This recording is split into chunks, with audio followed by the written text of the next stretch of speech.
मित्रांनो नमस्कार. Baban board YouTube list आणि फेसबुकवर तुमचं स्वागत आहे. आज आपण फिरत्या दौऱ्यावर असल्यानंतर चालता चालता इथं हसनाबादला थांबलो. इथं एक जिजाऊ फोटो स्टुडिओ आहे. यांचा व्यवसाय जवळपास याला 20 ते 25 वर्ष झाली इथं हसनाबादमध्ये व्यवसाय करता करता. आणि यांना अनेक गोष्टीचे अनुभव आहे. जसं की ग्राहक आणि बाकी वेंडिंग शूट वगैरे. त्याच्यानंतर ते कीर्तन वगैरे पण शूट करतात. तर आपण हा जो व्यवसाय आहे, हा फोटोग्राफी हा व्यवसाय तर खूप जुना आहे. पण याच्या संदर्भात अजून पण लोकांना याच्यामध्ये डीप नॉलेज नाही. याचं इन्कम कसं आहे, सोर्स ऑफ इन्कम, कॅमेऱ्याची क्वालिटी, कॅमेऱ्याचा खर्च आणि हा जो व्यवसाय याला सुरू करण्यासाठी खर्च किती येतो लगभग. कारण की आजकाल जो बेरोजगारीचा वर्ग आहे खूप वाढत चालला आणि तुम्हाला जे व्यवसाय आहे, म्हणजे अनेक प्रकारचे व्यवसाय आहे.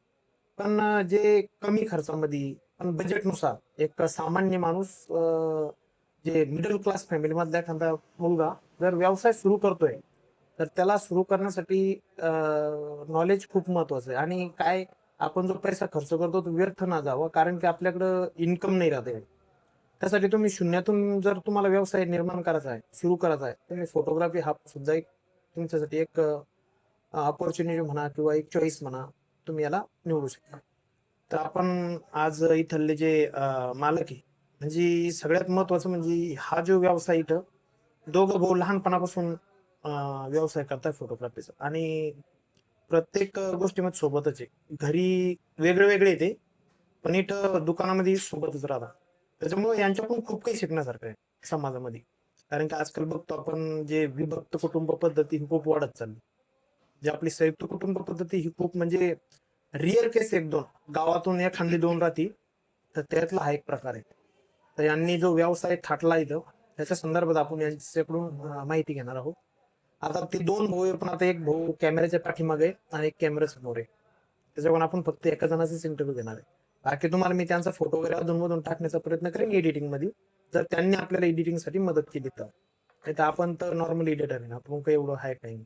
चला तर मग त्यांना आपण 2-4 क्वेश्चन विचारूया आणि लगेच आपल्या पुढच्या प्रवासाला सुरुवात करूया. नमस्कार. नमस्कार. हे आपले कृष्णा भाऊ आहे, जिजाऊ फोटो स्टुडिओ हसनाबादचे मालक. सर तुम्ही जो फोटोग्राफी हा व्यवसाय आहे, तर हा खरंच म्हणजे उत्पन्न देणारा आहे की नाही? सर्वप्रथम माझं नाव कृष्णा सोनवणे. मी व्यवसायाला सुरुवात खरं म्हणजे 2012 पासून सुरू केली हा हा. आणि 12-13 पासून. मग नंतर समजा एकंदरीत 2-3 वर्ष डेव्हलप व्हायला खूप वेळ लागला. नंतर वेळ लागल्याच्या नंतर हळूहळू कस्टमर जुळायला सुरुवात केली.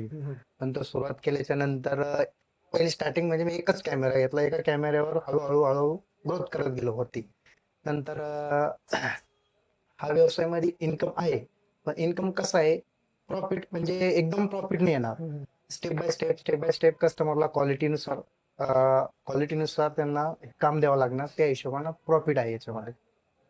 आणि तुम्ही जे कॅमेरा वगैरे म्हणता, आता कसं आहे, कॅमेरा तुम्ही 2012 मध्ये जो वापरत होता, तो तर आता तो शक्य नाही वापरणं, कारण त्याच्यात खूप काही व्हर्जन अपडेटेशन सगळ्या गोष्टी म्हणजे कंपनीने कदाचित तो बंद पण केला असेल. बरोबर. तर मग तुम्ही जसं कॅमेऱ्याची क्वालिटी जसं पब्लिकला पाहिजे, कारण की आजकाल जो पब्लिक AI जमाना आहे, बरोबर. मग त्यानुसार तुम्ही स्वतःला कसं बदलत गेले? काय झालं 2018-19 पासून खूप युग डिजिटल झालं. त्या डिजिटल जमान्यामध्ये मी पण म्हणजे 2-4 याच्यामध्ये ऍडव्हान्स गेलो आणि 2-3 कॅमेरे आणि बाकी इक्विपमेंट राहतात त्या खरेदी केल्या. नंतर मग क्वालिटीमध्ये खूप इम्प्रुव्हमेंट झालं. आता कसं जसं की रील वगैरे हे सिनेमॅटिक भरपूर गोष्टी आल्या आता, त्या पण इम्प्रूव्ह केल्या. बरं आता AI मध्ये पहिलं कसं होतं, AI मध्ये लोक फोटो म्हणजे ज्यादा तरी इथंच काढून यायचे, पण आता मोबाईलचा जमाना आला, आता त्याच्यामुळे तुमच्या व्यवसायाला काही फटका बसला? हा थोडा 50% तरी फरक बसणार आहे. कारण की काय माहिती का, ऍक्च्युअली आता मोबाईल मध्ये सगळ्या गोष्टी एआय जनरेट होऊ लागल्या. त्याच्यामुळे मोबाईलचा आणि फोटो स्टुडिओचा 50% डिफरन्स झाला. परंतु शेवटी फोटो स्टुडिओ मध्ये जावं लागणार आहे काही गोष्टी करण्यासाठी. एखाद्या बँकेमध्ये जर पासपोर्ट लागला तर शेवटी इथं प्रिंट साठी तरी यावंच लागणार आहे. आणि एआय हा ऑटो हे असल्यामुळं त्याचं फेस डिटेक्ट व्यवस्थित घेत नाही ते. त्याच्यामुळं ओरिजिनल फोटो शेवटी काढावाच लागणार आणि तो बँकेत द्यावाच लागणार. कारण बँकेमध्ये हा फेस कॅप्चर होतो, त्या हिशोबानं ओरिजिनल फोटो द्यावा लागतो. आता तुम्ही जे लग्न वगैरे शूट करता, मग याच्यामध्ये तुम्ही फॉर एक्झाम्पल एखादी ऑर्डर घेतली, हम्म. 20, 25, 30 ग्रामीण भागाच्या हिशोबाने समजा, हम्म. कधी कधी तुम्ही लाख 1.5 लाखापर्यंत पण ऑर्डर घेता. हो घेतो. पण एक सामान्यातलं म्हणजे एकदम गरीबातली गरीब एखादं लग्न असतं, हा हा तर मग तुम्ही एकदम म्हणजे तुमची स्टार्टिंग प्राइस काय आहे?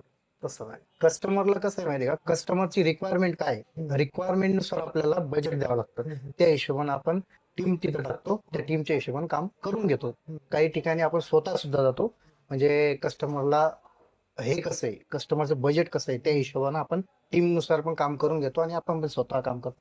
हा सर्वप्रथम म्हणजे आपण कसं की जर एखाद्या असं नाही की 20,000ची ऑर्डर आहे तिथं आपण जात नाही, असतला भाग नाही. आम्ही स्वतःही जातो, फक्त त्या ठिकाणी समजा टीमच्या ऐवजी एखादा माणूस कमी असला तिथं आपण पण जातो.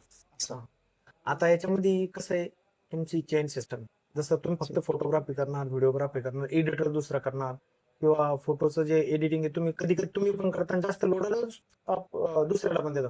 बरोबर. मग आता याच्यामध्ये काही उधारीवर पण धंदा चालतो. म्हणजे थोडाफार कसा, जसं की तुम्ही एखादी पार्टी आहे तिनं तुम्हाला 1.5 लाखाची ऑर्डर दिली, तर हम्म. तुम्हाला ते कॅश तर पूर्ण देणार नाही, नाही. ऍडव्हान्स मध्ये देणार थोडेफार, आणि त्याच्यानंतर काम झाल्यानंतर. तर मग असं कधी झालं तुमचे पैसे वगैरे डुबले वगैरे असं काही? तसं काही नसतं माहिती का, कस्टमरचं एक 50% पेमेंट आपण ऍडव्हान्सच घेऊन टाकतो. हम्म. राहिलं पेमेंट तर त्यांचा आपल्याकडे डाटा असतो, ती डाटासाठी येतच.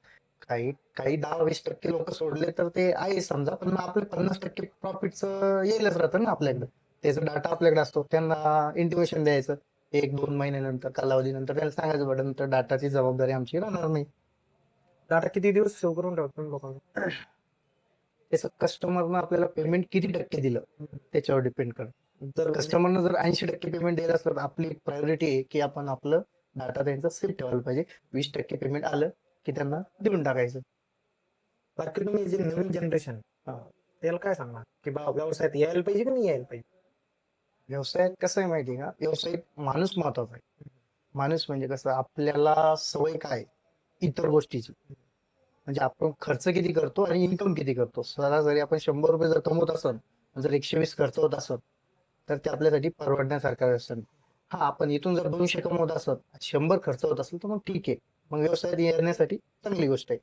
आता फोटोसाठी कसं आहे माहिती आहे का, फोटोमध्ये भरपूर सारे लोक, म्हणजे आता मी माझा अनुभव सांगतो 13-14 वर्षामध्ये, की किती मोठे लोक आले पण आणि गेले पण, मी अजून चालू आहे. म्हणजे तुम्ही स्थिरता जी कायम ठेवली समाजामध्ये हो, किंवा मार्केटमध्ये, हा बरोबर. याचं काय आहे रहस्य? रहस्य काय माहिती का, मला इतर गोष्टीचं कुठलंही व्यसन नाहीये. सर्वप्रथम त्या व्यसनातून माऊलीनं तेवढीच हे दिली मला की सुटी आपण त्या गोष्टीपासून. व्यसन माझा हा व्यवसाय, हा सर्वप्रथम म्हणजे व्यसन मधून अधीन राहिलं पाहिजे माणूस, सर्वात महत्वाचं. हा, हो.